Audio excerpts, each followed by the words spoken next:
शिक्षक नेता की जयंती के कार्यक्रम में पहुंचे कांग्रेस प्रदेश अध्यक्ष अजय राय।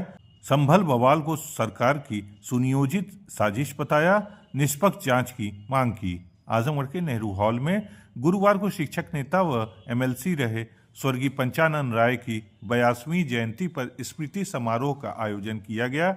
इस अवसर पर मुख्य अतिथि के तौर पर पहुंचे कांग्रेस पार्टी के प्रदेश अध्यक्ष अजय राय ने मीडिया से बातचीत में संभल में हिंसा को लेकर सरकार को जिम्मेदार ठहराया। उन्होंने कहा कि यह सरकार की सुनियोजित साजिश थी। जिस प्रकार से टीम के सर्वे के लिए जाते समय नारेबाजी की गई, गालियां दी गई, उकसाने का कार्य किया गया, तो उसका अंजाम भी आना ही था। इसलिए सभी लोगों को इसमें चिन्हित कर सही निष्पक्ष कार्रवाई करनी चाहिए। उन्होंने कहा कि उपचुनाव में हार के चलते हिंसा का आरोप गलत है, क्योंकि बहराइच में भी तो दंगा हुआ था, वहां तो हार नहीं हुई थी। उन्होंने कांग्रेस पार्टी में सदस्यता अभियान के चलने की बात कही, वहीं आने वाले 2027 के चुनाव में जीत का दम भी भरा। इस अवसर पर कार्यक्रम के विशिष्ट अतिथि कुलपति अमरीक सिंह समेत अन्य शिक्षक नेता व वरिष्ठ शिक्षकगण मौजूद रहे। कार्यक्रम के दौरान पहुंचे कांग्रेस प्रदेश अध्यक्ष अजय राय ने सबसे पहले पंचानन राय के चित्र पर माला चढ़ाकर श्रद्धांजलि देते हुए कहा कि स्वर्गीय पंचानन राय ने शिक्षकों के हित के लिए काम किया था। शिक्षा और शिक्षकों के स्तर को बढ़ाने के लिए लगातार काम करते रहे। इसके लिए वह सरकार को भी मांग मनवाने के लिए विवश कर देते थे। सरकार उनकी मांग को मानती भी थी। सुनते हैं अजय राय ने क्या जानकारी दी। देखिए, निश्चित तौर से शिक्षा के क्षेत्र में और निश्चित तौर से जो उन्होंने काम किया, जिस तरीके से शिक्षा और शिक्षक को उन्होंने आगे बढ़ाने का काम किया मुखरता के साथ, वो आवाज़ अब बहुत कमज़ोर हो गई।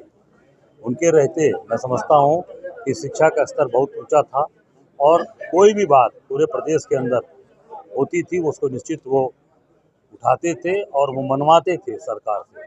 सरकार की व्यवस्था हो जाती थी कि पंचानन राय जी ने अगर कोई बात उठाई है तो उस बात को सरकार को मानना विवश हो जाती थी सरकार। आज वो निश्चित कमज़ोर हुई है।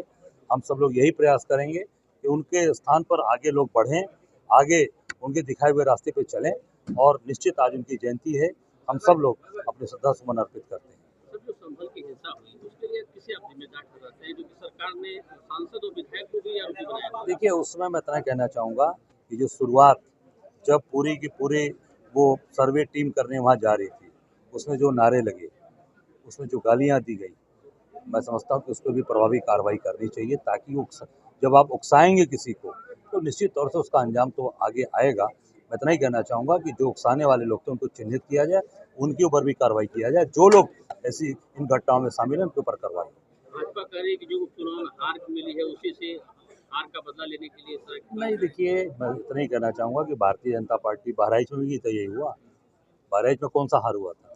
बहराइच में कैसे दंगा हुआ? ये उससे नहीं जोड़ना चाहिए। ये पूरी तरीके से सरकार की फेल्यूर है, गवर्नमेंट फेल है और सरकार पूरी तरीके से इसमें सुनियोजित तरीके से ये काम कराएगी। सरकार ये भी कह रही है कि जो पीड़े की हवा निकल गई उपचुनाव में।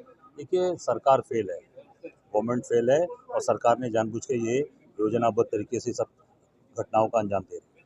जो बटेंगे कटेंगे योगी जी का नारा था, क्या उसका कोई असर रहा? कोई, देखिए, वो सब चीज़ें जनता को रोटी कपड़ा मकान, आज पंचानन राय जी की कमी क्यों कर रही है?